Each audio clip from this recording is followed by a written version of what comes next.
নিজেকে ভালোবাসুন। পার্বতী মোদক। বিয়ে কিংবা সন্তানের মা হয়ে গেছেন বলে জীবনে আর কিছু পাওয়ার নেই, এই ভাবনা বন্ধ করুন। বেসিক্যালি জীবন শুরু হয় 30-এর পর থেকে।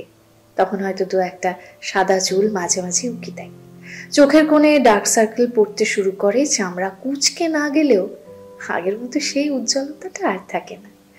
কিন্তু বয়স আর অভিজ্ঞতা মিলেমিশে চেহারায় যে দৃঢ়তার ছাপ আসে, চোখে মুখে ব্যক্তিত্বের যে ছায়া দেখা যায়, মেয়েদের ওই রূপেই সবচেয়ে বেশি ফিটফুল লাগে। উচ্ছ্বাসের বয়সের সৌন্দর্যের চেয়েও ধীর স্থির বুদ্ধিদীপ্ত চোখ মুখ, কর্মক্লান্ত চেহারা, দায়িত্ব কর্তব্যে মলিন হওয়া হাতটার সৌন্দর্য একটু অন্যরকমই হয়। কারণ মেয়েরা তো তখন নারী হয়ে ওঠে। আমাকে কে আর দেখবে, কার জন্য সাজবো, এই মনোভাব বাদ দিন। মাসে 2-1 বার শখের নেল পলিশ পরুন।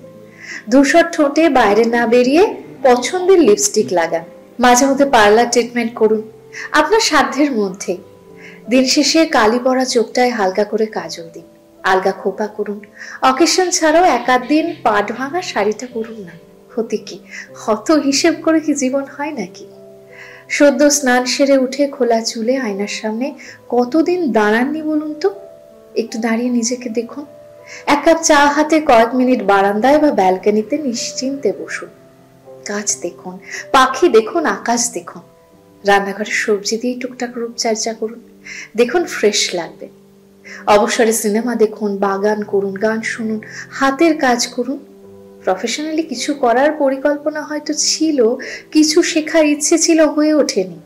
আজই শুরু করে দিন, দেখবেন আগের মতো কনফিডেন্স ফিরে পাচ্ছেন।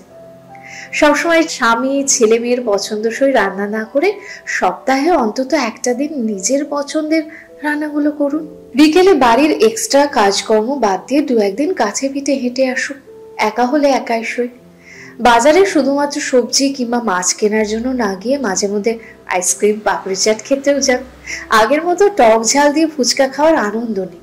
দেখবেন মনের কত অপসাদ চোখের জল গুলে কখন বেরিয়ে গেছে। বাজার করার পয়সা থেকে জমানো 2-5 টাকা কিংবা স্বামীর দেওয়া সামান্য হাত খরচাটাও সংসারের অদিন অসময়ে কাজে লাগবে ভেবে সবটাই ভাঁড়ে যা জমিয়ে রেখে কিছু কিছু নিজের জন্য খরচ করুন। একটা টিপের পাতা, একটা কাজল, একটা ছোট্ট ক্লিপ, একটা সামান্য লিপস্টিক মেয়েদের কত খুশি করে দিতে পারেন বলুন তো? এতটুকু তো জীবন, আফসোস করে কাটিয়ে দিলে আর বাঁচবেন কবে? নিজের ভালো লাগাগুলোকে গুরুত্ব দিন। জীবনের প্রত্যেকটা ধাপের আলাদা আলাদা সৌন্দর্য আছে, আলাদা গুরুত্ব আছে। কি পেলাম না এই ভাবনা সরিয়ে রেখে যতটুকু পেয়েছেন তার আস্বাদ সম্পূর্ণ নেয়ার চেষ্টা করুন। দেখবেন ভালো লাগছে, অদ্ভুত একটা শান্তি পাচ্ছেন।